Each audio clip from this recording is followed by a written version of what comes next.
Welcome, everyone. Thanks for coming today. I'm Blake from Launch Notes, joined by Matt Hodges. Matt's the head of product marketing craft at Atlassian. He's recently been a marketing leader at Loom and Intercom.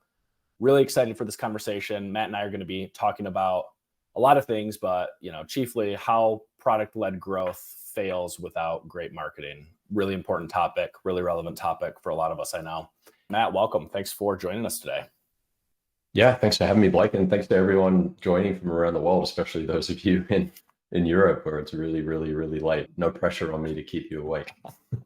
Yeah, definitely. Well, let's dive in. Give us a quick tour of your background because you've been at some really cool companies. Sure, yeah. So I guess my career in tech and specifically in marketing started back in 2008. I was working for a Apple store at the time. This was in Sydney before the days of Apple retail in Australia. I was working for a little reseller selling Apple computers. And my boss decided to sell the company and to a bigger chain. And at that point, I'd just been introduced to Mike and Scott from Atlassian, two co-founders, co-CEOs. They did the same university degree as me, actually, just a few years ahead, and they dropped out. And that's how Atlassian was born.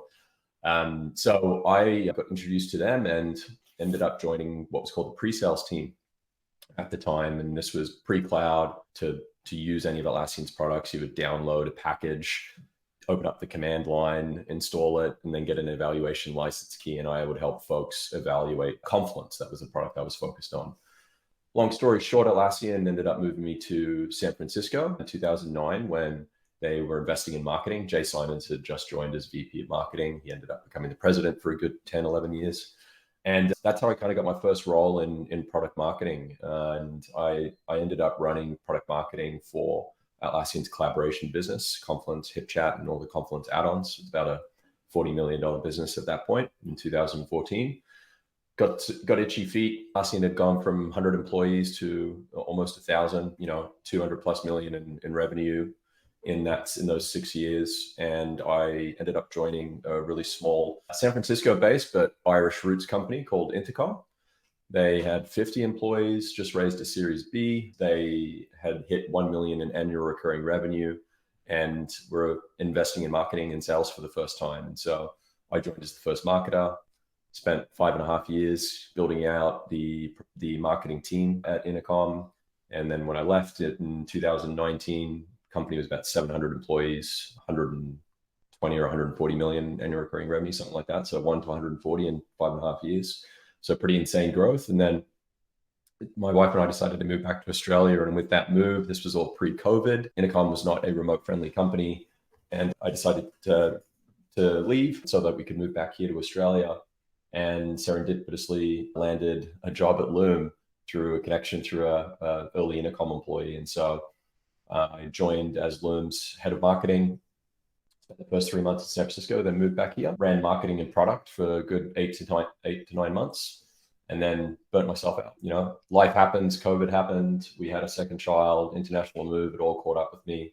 Needed to take some time off, took 3 months off, then ended up consulting and became a Boomerang employee. Atlassian was one of my clients for a good 5 to 6 months, and they eventually asked me to come back full time.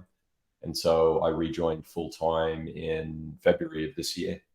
And Atlassian is a very different company to when I left it in 2014. Now it's 8,000 odd employees and massive, but also a lot is still the same. A lot of the values remain. And I know, Blake, Atlassian alum yourself, you probably know exactly what I'm talking about. Yeah. I was probably there the years you were gone, and then I left and you came back. So collectively, I think we can piece together the whole history of Atlassian Exactly. between us. We've been there the whole time. You certainly more than me. Yeah, awesome experience. And I know you've seen a ton of growth and change at those different companies and got to hold some exciting roles. Maybe let's start with going back to your sort of first leg at Atlassian. Can you set the scene a little more around, the stage the company was at, how many people, what the business looked like, and what you were brought in to do, what the rest of the marketing, if there was much of a marketing organization, looked like at the time? Just sort of set the stage about like what Atlassian was like when you first arrived. Yeah. So when I first arrived in Sydney, I mentioned it was, this was 2008, so pre-cloud. There was no real, there was nothing the word SaaS did not exist at that point. Salesforce kind of came on the scene in 2009, and that's when it really started to kick things off. But everything was behind the firewall or on-prem. And Atlassian was pioneering the product-led growth movement. They were, the only enterprise software company that you could try the product for free without having to talk to anyone. But if you want to talk to someone, you would speak to someone like me. And I was not comped. I was not a salesperson, but I was purely there to help. And so I can, in today's world, kind of say I was a bit of a blend of technical sales and customer success. When Jay joined and hired Daniel Freeman was VP of product marketing in late 2008. They started to build out the marketing team in San Francisco. So Atlassian's Sydney-based company, that's where its headquarters is. Most of the product and engineering teams were all in Sydney and still are to this day, although they do have big presence in India and in Palo Alto now, or Menlo Park. But Jay and Daniels really started to invest in building out marketing. And, to give a sense for like how long ago this was, one of the first roles I had within marketing was focused on conversion of evaluators. So, you'd install Confluence or Jira, you'd have it running on a machine under your desk, you would have a 30-day trial. And in that window, it was my job to help you buy and get set up like in an automated fashion, because Atlassian Jay was all about how can we not throw people at a problem, how can we learn through people and then automate as much as we can. And so I was using ExactTarget, or I think we built our own homegrown drip email solution because there wasn't really anything on the market at the time, and did the typical day 1, day 3, day 5, day 7 emails. And so that's what I was doing originally, and then that role then evolved into leading marketing for Atlassian's collaboration business. So actually setting the go-to-market strategy, partnering with product. We had a collective goal that was based on a number of evaluators or leads, and then a revenue target to hit. And between myself and the head of product, we would put together a strategy in order to hit those goals. And so Atlassian had a model where PMM was really the quarterback and the heart of go-to-market. And so we owned the budget in PMM. And I would then partner with the respective heads of the different disciplines in market in order to execute on that strategy that we had aligned on. Yeah, a ton of great context and advice there. I especially love, I love that quote around the insight around how can we not throw people at a problem. And I know you all, kind of led by Jay, kind of lived and breathed that, especially in the early days of Atlassian. Really astounding too. Like if you know Jay and know his background, and he is a phenomenal leader, he has a, pretty traditional enterprise sales background. So he's walked the walk of enterprise sales. And like, I always gave him big credit for sort of zigging when everyone else zagged and saying like, I'm not going to do the typical sales leader thing, which is like load up 3-4 floors of this office building with sales reps. Like we're going to lead into automation, doing things on the website, like kind of thinking differently. Like that's such a great lesson there. Yeah. And I think I also the pricing model at the time, and still to this day for most of Atlassian's products was, it was a volume-based play. Our products were incredibly cheap compared to the alternatives in the competition. And when you have that strategy, it doesn't make sense to have comped salespeople trying to sell and hit quotas. And so I think obviously the strategy in of itself was one that lended itself well to not needing to invest in sales at that point in time. Obviously that's changed. Yeah. And I think a lot of folks, especially if you haven't, worked in B2B or worked in, SaaS for very long, like, younger people might not realize like just how sort of radical and new of an idea it was that like, we're going to sell this enterprise, software for the workplace, and you're going to try and, learn about it and buy it on the website. Like just do that like you're buying a video game or a book from Amazon or something like that. And I know there were a couple different factors kind of coming together that created that. Can you share a little bit about like why Atlassian chose to go that way and actually let people like buy on the website? Because that was like pretty radical at the time. Yeah, I'd say one of the biggest, things happening at that point in time as well was, the web browser was maturing, and there are a lot more things happening in the browser. And so I share that because all of Atlassian's products you use through the browser, which was a a totally new concept to a lot of people at the time. Mm-hmm. And so I think there was the perfect storm. Is that the right analogy here? Of, Sure. New business model, the technology stack maturing, more people getting comfortable with doing things in the browser, whether that was using software and using Atlassian's products or actually buying software, as opposed to, picking up the phone and talking to someone. And so I think it was a confluence of those factors, no pun intended, because I did work on Confluence product. Yeah. And, a combination of right time, right place, right strategy, and right product set. Yeah. And I think right buyer and audience too. I mean, those early days, it was largely other software developers, buying these products, and the audience and person you're selling to has like a major impact on like what's their like tolerance for friction, basically, with like getting set up, like what's their aptitude that the buyer brings to the table if they're going to have to download and install something without actually talking to someone. Absolutely. So the fit with buyer there seems like that was a really important factor at the time too. Yes, definitely. Maybe let's move to Intercom a little bit, because I'm sure we could talk Atlassian all day, but I know you did some really exciting things with Intercom, and maybe sort of set the scene with where Intercom was at when you came in, and what were the sort of immediate functions, priorities, projects you kind of sunk your teeth into once you got in the door at Intercom. Yeah. So Intercom, Dublin-based company, but official headquarters in San Francisco. So all of R&D was in Dublin, in Ireland, and still is to this day primarily. And then there was a small kind of like office in San Francisco where you had Owen McCabe, who was co-founder and CEO, now back as CEO actually, and then a few go-to-market folks. And so I was the first marketing hire at Intercom. There were 50 employees at the time. Primarily, all of those people were in R&D, which to me is a really strong signal of a good company to join as a marketer, because there's so much investment in product. And when you have a solid product, your job as a marketer is much easier. Definitely. And so first marketer joined alongside the first sales hire at the time, which was Russ Tower. And what else would I say in terms of setting the scene? $1 million in annual recurring revenue, really good traction, strong signal of product market fit, no real, proactive investment in marketing. And I say quote unquote marketing because, Des and Paul Adams in particular were doing a lot of marketing. They just didn't have marketing in their title in terms of the content that they were writing to reach the right audiences to, bring more people in the front door, so to speak. So that's kind of the scene for where the company is at in terms of my priorities when I joined.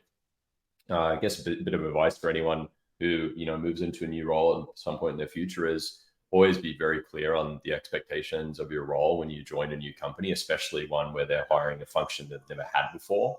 And so I spent a lot of time talking to Owen and Des before joining, making sure we were aligned on what they actually wanted me to do. So they never had a marketer before, let alone a product marketer. I was director of product marketing when I joined. And so we were really clear on what are the three things that would make me successful in this role and be, valuable for Intercom in my first 6 months. And those three things were redo the website. So figure out how to better position and message ourselves based on our, ambition as a company and as a product. And so that was number one.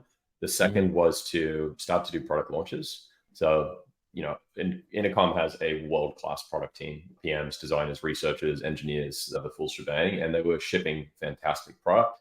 They just didn't have anyone thinking strategically about how to get the most out of those product releases. And so putting in a system and a framework for how we think about announcing product and go to market in general. And then the third thing was to build out a marketing team. Who do we need to hire? What types of roles do we need to hire and why in order to execute against the strategy? I'll kind of pause there for a second if you want to dive deeper into any one of those. Yeah, I do want to actually dive deeper into those, but maybe first just to underscore the point you made around setting expectations when you go into a new role is so important. And yeah, once you get in the role, you're going to have all sorts of opportunities to sort of like, work on KPIs and have your metrics and have like different things that become like, priorities, milestones, projects, initiatives, all that kind of, will be in flux and develop the first year. You really get an opportunity before you come in when you're interviewing just to get a more holistic sense of like, what do these folks I'll be working with like think success is going to look like? And I always, when I'm in that position, I always ask the person to kind of paint a picture a year out, let's say, things are like a roaring success with, with the person in this role? What does that look like to you? Because then that person starts to paint a picture of like what they dream will get done with that person in the role. And that can just like be such a strong signal that, you'll complement with all the metrics and, KPIs down the road, but you might not really ever get a question to sort of like an opportunity to ask at that altitude, that question once you're like boots on the ground doing the job. So it's a really, really great opportunity. And I'm glad you brought that up. Yeah. And I think it's especially important for product marketers because as we, hopefully you'll know, product marketing is a, very in-demand role at companies or function that companies are investing in for the very first time at the moment. I think it's kind of been that way for the last 8 to 10 months, kind of like the penny dropped and a lot of companies are like, we need product marketing.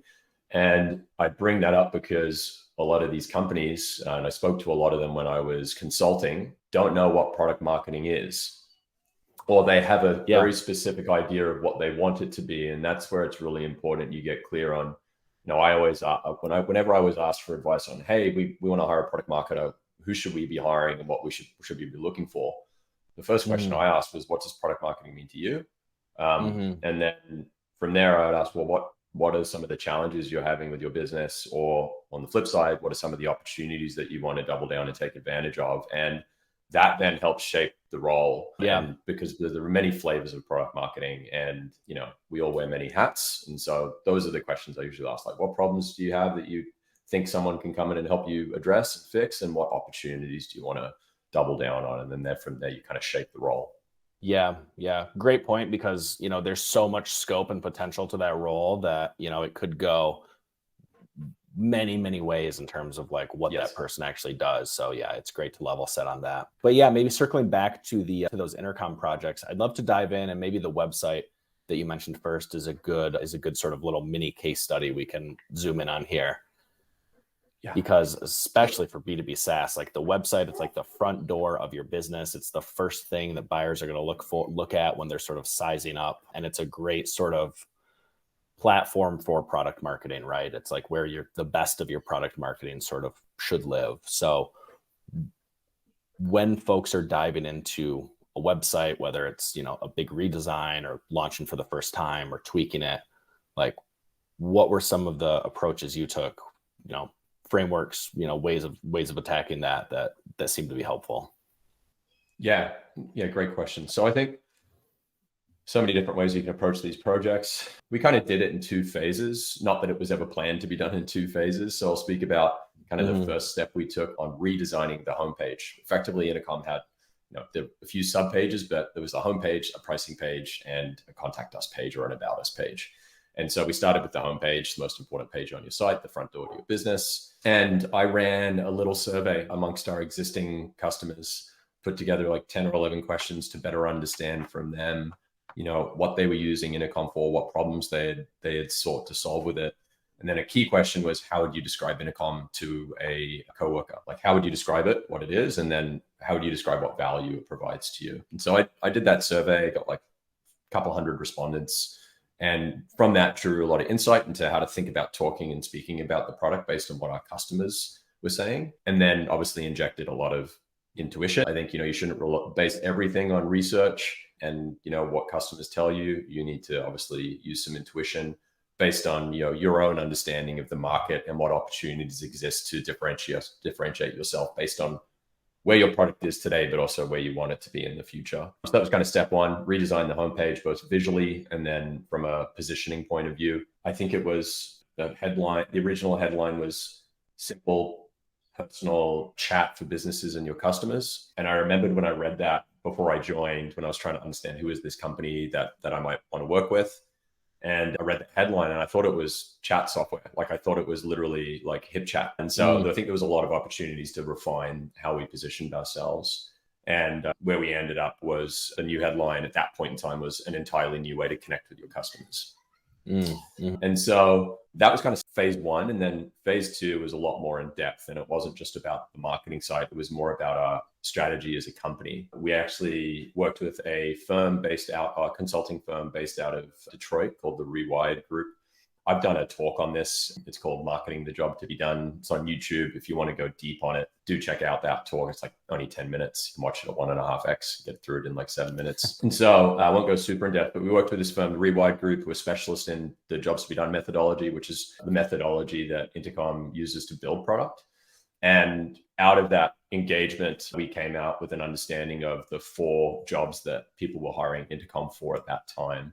The sync, obviously we produce these job cards, which go super in depth and tell you what the job statement is, what it's more about, what it's less about, who these people are that are looking to hire a product for this job. So super in depth, but the 4 jobs were, in one word, each: observe, learn, engage, and support. So we had that understanding of the 4 jobs, and then we use that to inform, all right, how do we position the company and the product? How do we price and package the product based on that? And then also, what does our roadmap look like for each of those 4 jobs, and where do we want to invest more versus invest less? Mm-hmm. And so we use that understanding from a marketing perspective to re-architect the marketing site, with those 4 jobs being use cases that we developed landing pages for and pathways into people signing up for Intercom. Yeah, that's such a great, quick case study on leveling up, and kind of like getting a company ready for PLG, frankly. And a lot of folks, it's easy to not appreciate the importance of the positioning or the website or the homepage and all that. But really, the era before, the sort of pure sales-led era, before things before the internet made things like this possible and efficient, you literally sales-led. The first time someone might hear about your company was from, a sales rep or a phone call or at an industry event or something. So, the website could be kind of an afterthought, or maybe a customer would find their way there, but, likely not. And certainly likely not the core thing that's going to make or break their decision to get the product. But when you create a PLG motion and you have folks evaluating through the website, such a missed opportunity to not make that as powerful as it is to your homepage. Yeah, it's the most important. It's the front door to your business, right? If you're a digital 100%. business. And I think what I thought was probably the most critical part of that effort at the time is that it wasn't led by marketing. It wasn't led by product. It was really Des and Owen as co-founders, CEO and chief strategy officer, bringing together marketing. So me, product, Paul Adams, who's chief product officer there now, and Sean Townsend, who is our director of research for a long time. And so it was really a marriage of go-to-market and product strategy versus just thinking about it from a marketing lens or a product lens. And when you have that, and Des would always tell me, we need to build what we sell and sell what we build. It starts with bringing those 2 groups together. 100%. What do you think? What's the biggest mistake people make with marketing sites? Oh, good question. I'm reluctant to say it's a mistake, but maybe things that I don't agree with. I don't think there's necessarily a right or a wrong when it comes to designing and building websites. I always spend a lot of time when I'm writing copy for a landing page, making sure I'm striking the right balance of, benefits, using the right words and speaking to the real core benefit of the product, which when you take that too far, it can be fluffy and vague and too abstract. And balancing that with a very, deliberate talk about how a product actually works and what you're buying. And so I'd say, call it a mistake, call it a missed opportunity. Some folks skew way too much on the benefit side, and then it's really hard to grasp, what is this thing? What is this thing, and what can it do for me? And that's not just words. It comes down to do they even show you the product, or do they show you these abstract illustrations that mean nothing, which is the common pitfall, I think. And then you have on the other end of the spectrum, you have way too technical and too in the weeds and just not aspirational, that doesn't really evoke any emotion. And so I think it's striking that right balance is really hard. So I don't know that directly answers your question, but I guess it's hard to say there are mistakes. There's just things that aren't optimal. No, but as someone who's done product marketing, I can give that a big +1. I mean, that's one of the hardest, threading that needle of are we actually describing the thing, but are we also advertising the thing? Are we making the value clear? Are we making it attractive and appealing and not just a literal, definition of what the thing is, like finding that sweet spot. And I can see how your survey around, hey customer, how do you describe this product to a friend or colleague? I can see where that comes in handy there, because that's sort of a great proxy for like when customers are getting value of this, like where's it live in their head? How do they talk about it? Because that's probably a great place to start from, I'm sure. Who do you think out there is doing, marketing sites really well right now, or just marketing in general right now? Yeah, I knew this was going to be a question, so I did some homework. I did some thinking about it ahead of time. Yeah. I'm obviously biased because I'm in B2B SaaS and use a lot of B2B SaaS tools myself in my day-to-day job. So the 3 or the 4 that I picked were Figma. Not surprising that Figma has a beautiful website. You would hope they do as a design company. But I think they do a fantastic job of heroing their product and indirectly showcasing features that you get, but using it to engage you as a viewer. So that their headline has multiple people. The headline is being edited by multiple people as you're reading it. Now, there's a couple of there's a number of companies that have copied that pattern now, and you look at, I think I won't name names, but you look at other sites and you see that same pattern being used. But I'm pretty sure Figma were the first to do that, and so I think Figma is a great example. The other one is the browser company, who you might not have heard of. They make a product called Arc, which is a new take on a web browser based on it's an app on top of Chromium. And so thebrowsercompany.com, check them out. Super simple homepage. It's like the abstracted view of a web browser. And then they're just using words as you scroll to tell a story. And so they tell a great story in, a few scrolls. And so that's one to check out. So a completely different approach to Figma, but effective. Then Zapier was one I came across recently. So Zapier did a rebrand probably about 3 months ago. And I noticed that. Yeah. I noticed that. Yeah. And they have a how it works page, which is linked to off the home page. If you scroll down, below the fold. And again, it just does a really great job of very clearly explaining what is a quite complex product to understand, and just walks you through as you scroll how the product works and what it does. And so again, it's less like aspirational. It's not trying to, motivate you and tell you, why you should use Zapier. It's more about just the bare bones of what this thing is and how it works. So I think they do a great job of that. And then the last one is actually a consumer goods company called, I had to look it up because I'd shared it in Slack as an example of great storytelling, or great copy rather. It's called Cometer, Cometeer. They make coffee. Just check it out. I think their copywriting is excellent. They make what could be quite a dull, boring product seem really exciting. Very cool. Yeah, we'll check those out. We'll link to those. I love the phrase you use. I think when you were talking about Figma, sorry if you get my dog in the background there. The phrase heroing their product. I think that's awesome. And so many, and it's kind of like the messaging the positioning conversation we were just talking about, where it's like a lot of, and Figma does an awesome job at this with like their visuals. And it's like, yeah, of course they're going to, but the right level of, a literal, image of what the product can do with like that level of abstraction and polish and sort of set decoration that makes it pop, right? And I always say, great product marketing, even if you're doing, B2B SaaS is like it's like putting your product on a mannequin in a storefront window. Like, yes, your product is the leather jacket, but it's your job as the product marketer to like dress it into a context that it's going to, be the most flattering for it. It's all the stuff around, what's surrounding the products, like what's the lighting, what's the positioning, what's the, like all of that. I think Figma's always done an awesome job with that, because they show their product, but it's, that exact right level. Yeah. Maybe to go back to your earlier question on, what mistakes do people make with creating websites?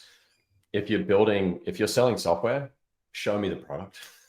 Like, I 100%. want to see it as a buyer. Now, strike that right balance of abstracting the UI enough so that you're not overwhelmed with everything that you would see if you're in the product itself and you're just focused on, the component or the part that you're trying to show off. But I think far too many sites, and this is something that's been overdone over the years, they just lean on illustration, and you end up looking at a homepage or a landing page for a software product, and you have to scroll below the fold before you even see it, because there's just this abstract illustration that really means nothing.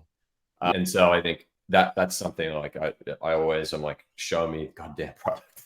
100%. Yeah. And there's a time and a place, and like for the right kind of product, it can make sense to do the thing where you're sort of like visually abstracting parts of the product and like, oh, there's like gray lines here instead of actual text or whatever. Like that can make sense. But that's another thing I think a lot of places have really kind of overcooked the dial with, right? Where it's like, okay, this is now too abstract. I can't tell what the thing does. Absolutely, I always love when I see a product marketer and a designer like sweat the details of like the demo, like data inside the screenshot. For me, that's such an awesome little quality signal where it's like, hey, like the avatar photos that are in this product are like real photos of people, and they're like, well lit, nice photos. And like the example data is like, a thing a Jira ticket might be about, and not just example 1, 2, 3. Contextualized to the audience. Yeah. Right. So I could, product different path, because products screenshots are a sort of pet peeve passion area of mine. So I won't turn this into a 20-minute tirade on that, but let's dive into, because I want to be sure to make time for this before we wrap up here, some of the work you're going to be doing around product marketing craft there at Atlassian, because I know you touched a little bit on just like the demand for product marketers being stronger than ever. And I know you're going to kind of be diving into this mission over there of like, how do we develop this talent in-house more? Yeah. Where's your head at with that? And like, what do you think is going to be the key to kind of developing, product marketing talent in-house there at Atlassian? Yeah, totally. Let me give some context first. So when I rejoined Atlassian in February, I'd mentioned before that I'd been working with the team working with Atlassian as a consultant for the previous 5 months. And I was consulting with one of the teams within the Point A program, which is like Atlassian's internal incubator for new products.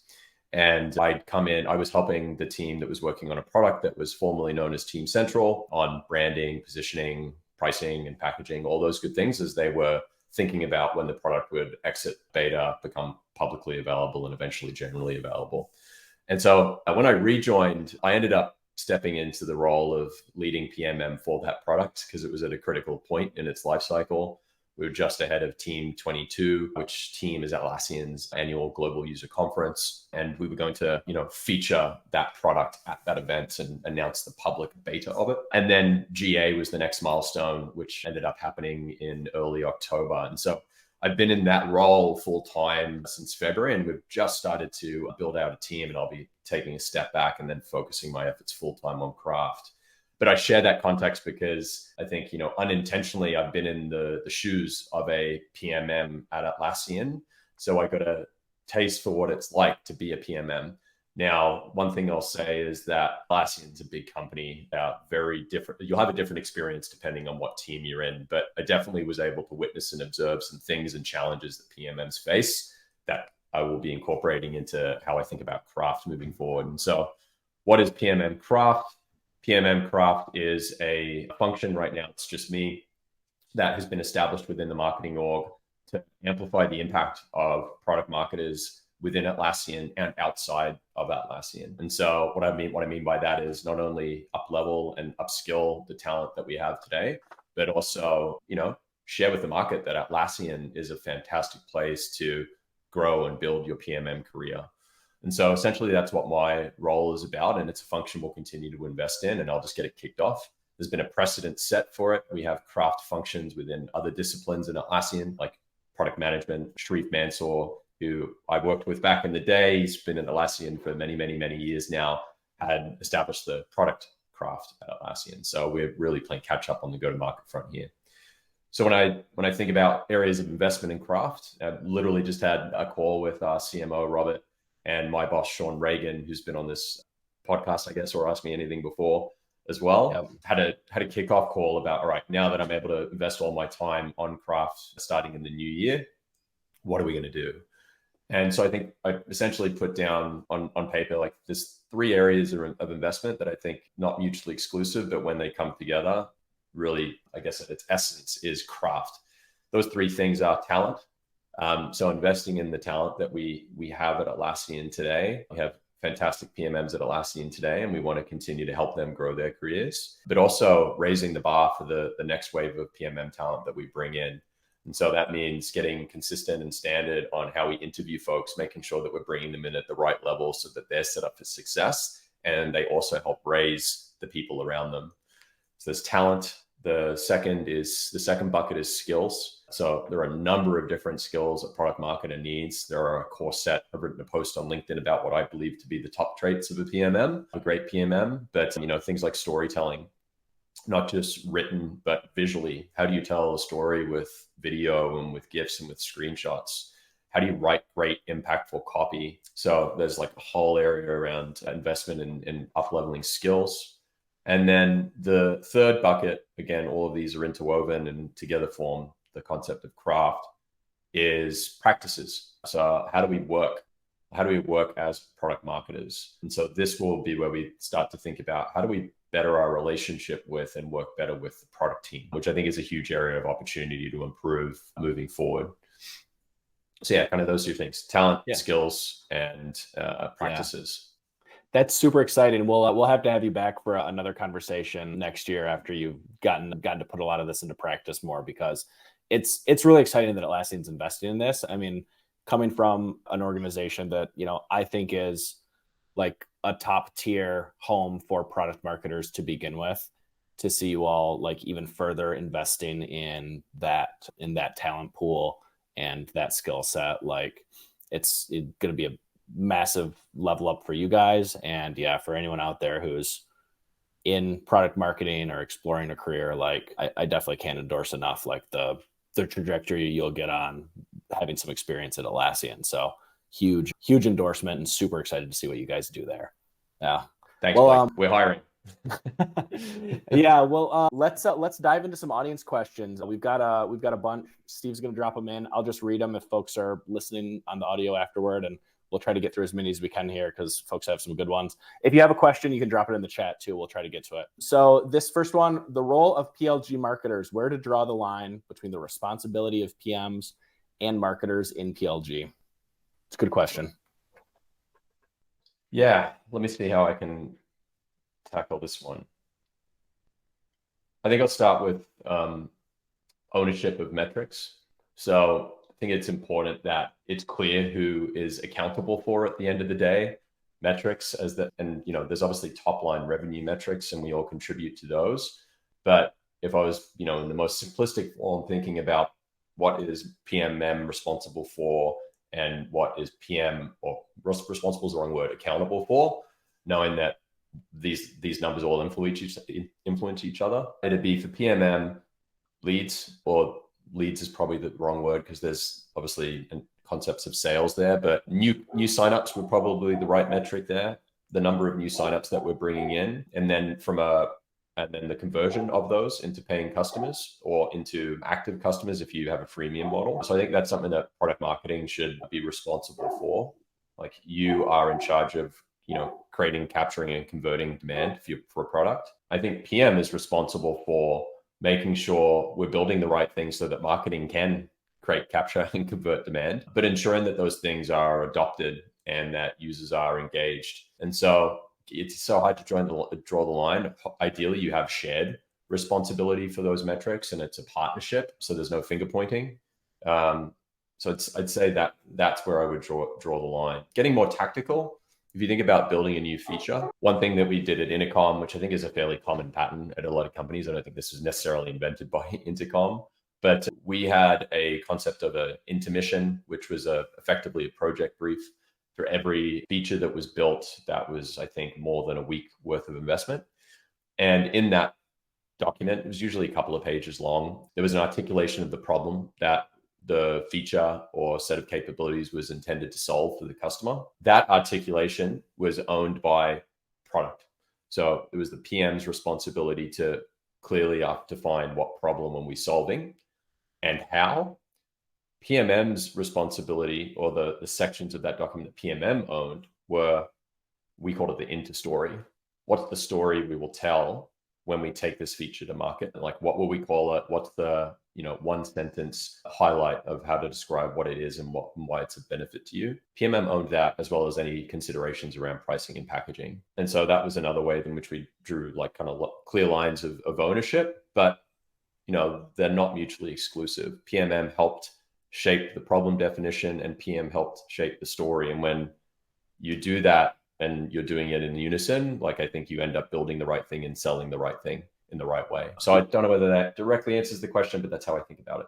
Yeah. No, great context. And it's a great lesson for just like how PLG beckons this kind of collaboration and relationship. And it's less of the, hey, cut and dry, product's going to own this, marketing's going to own that. Everyone go do their, like, it is kind of like a constant conversation and relationship that you have to have. And it's just, as those functions come together for the buyer and the product experience, they likewise have to come together in the organization. And it has to be more of a shared sort of relationship and kind of conversation. So yeah, great context. We've got one here. This is Ted from Tier Group, asks, if you were starting a new B2B SaaS product, what are the top 5 things you would do for your marketing strategy? Ted's trying to hire you or something, or I don't know. Ted's giving you some homework. Maybe you don't have top 5, but maybe you can hit us, maybe 5, maybe you can hit us with some of your top things. That's a hard one to answer without more context. Like, I'd want to know what the product is, what market is it in, who are we selling to? So I don't want to be a cop out, but I can't put a strategy together without additional details like that. Yeah. So what would I say? I think less is more. So I'll give you 3 things I think I would do, like in any role that I'd start. I'd start with understanding the market landscape and figure out what position do we hold in it at the moment. And is that where we want to be? And if it is, great, but usually it's not. So where do we want to be in the market? And what do we want to be known as and seen as and known for? And then I would focus on, better, like maybe redefining and repositioning the product in the market based on that. And then, tactically that comes down to how we represent ourselves on our marketing site and in any advertising that we might be doing. And then from there, with an understanding of, what we're doing, what place we want to be in the market, who are we selling to, I then look at, well, how do I reach those people that we're trying to sell to? How do I get in front of them in the most efficient way possible without spending a lot of marketing dollars? So this then comes down to having an understanding of who your audience is. So in Intercom speak, it was like, who's hiring a product for the jobs that we can solve? And then you find out where those people are, like, where do they hang out online? What events do they go? What blogs do they read? What topics are they interested in?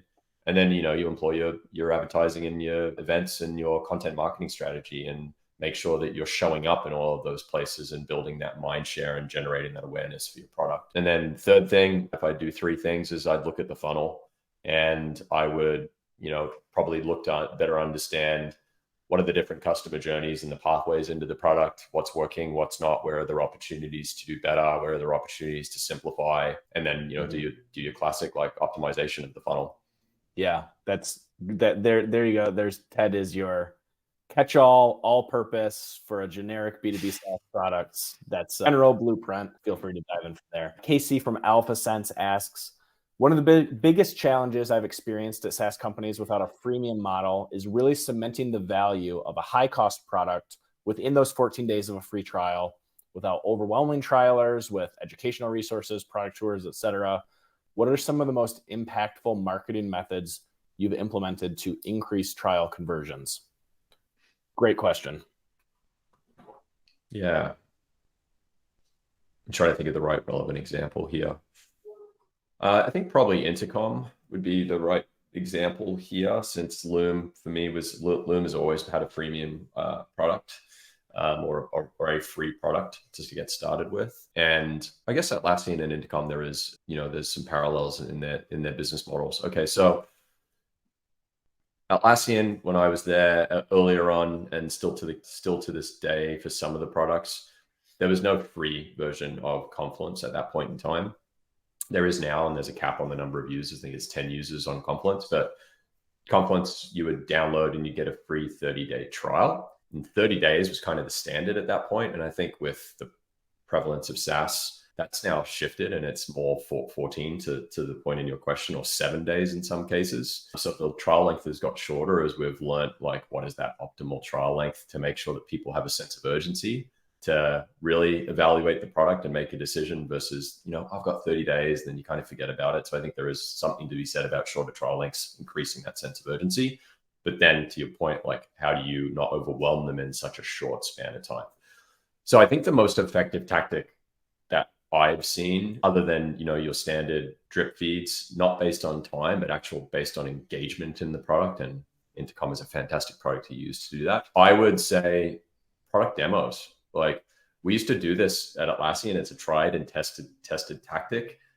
I would use, I think it was Citrix WebEx or something like that. Go to meeting at the time. Mm-hmm. Zoom didn't exist. And we would host a weekly webinar that you could sign up for on our website. And I would give you a demo of the product. I'd walk you through Confluence, tell you what it is, what it can do for you, how you can use it, and then open up for live Q&A. And it was a set time every week. We did one in the morning and one in the evening to cater for the European market, because I was based in Sydney at the time. And when I went to Intercom, we ended up doing the same, but instead of doing live webinars, Rory, who worked at my team at the time, he ran customer engagement at Intercom for a long time. You've probably heard his voice if you've watched Intercom videos. He did pre-recorded demos of each of the jobs that we had designed Intercom to be hired for. And so we had a video on observe, engage, learn, and support, and we made them available on demand. So I don't think this is this isn't rocket science. I'm not telling you something you probably don't already know, but giving them as much, show them how to use the product and chapterize it so they can dive into specific parts that are relevant to how they want to use the product. That would be one thing that I've always seen work. And I do think there is something about the live component as well, getting people on a call, engaged, and being there to answer their questions live. And so if I was to do that again, I would definitely, do the live webinars. Mm-hmm. That's really great advice. And to Casey, our question asker there, I mean, your head's in the right place with just continuing to, the biggest mistake I see is it's like someone signs up for the trial and marketing totally takes their foot off the gas. And kind of a theme of this talk, it seems to be, is kind of folks overcorrecting one way or another. And maybe with this whole product-led world, a lot of teams have missed the opportunity to continue marketing during the trial period. And like you've said, it's maybe there's an email drip and it's time-based and it's kind of one size fits all, but doing things like, hey, is this person getting great content? Are they getting their questions answered? Are they continuing to get inspired by the product? Are they, finding ways to learn about this? There's a sense of, in a lot of products I've seen where it's hey, you're in the product now, so hope that goes well. But I think your advice on some of that activity folks can do to kind of activate folks during the trial is super important. I love that. Yeah, you mean you just use the word activate. Something else I'd add would be, I think, getting a good understanding, this is really hard to do, of what an activated customer or an activated user looks like is super valuable and important, because then you can architect your, onboarding message campaign around that. And so understanding what are the key steps we need someone to take in a given time frame. So for the product I'm working on at the moment, Atlas, that's creating and updating a project at least twice within X days. There are different types of users in Atlas. For some users, they're not creating projects and updating them. They are following, getting them to follow a project, right? Yeah. And so if you understand what those key milestones are, you architect your onboarding campaign around that. And for the people that are taking the right actions in the right time frame, leave them alone. Don't get in their way. Don't spam them. But for the people that aren't, then intelligently re-engage them with the content that you have. So that, I think understanding activation and making sure that product marketing is not just saying, to your point, all right, my job's done, I've got someone to sign up for the product. I think great product marketers care about the full funnel. 100%. And we want to make sure we're bringing in the right leads, we're getting the right types of people to sign up, and then that we're actually activating them so that they retain in 3 months from now. 100%. And if anyone out there wants to see a great example of one of these live demos in action, head to launchnotes.com/demo. We do them every Wednesday. All right, let's do one more here, and then we'll wrap up. So we've got from Joseph, tons of work goes into positioning and finding product market fit, which you discuss in your work with jobs to be done. What are some of the signals you look for that show your strategy is working and your message is resonating, or iteration is needed? Okay, I'll try and answer this one quickly. I would look at 2 things: traffic and how that traffic is converting. Like, pretty simple stuff.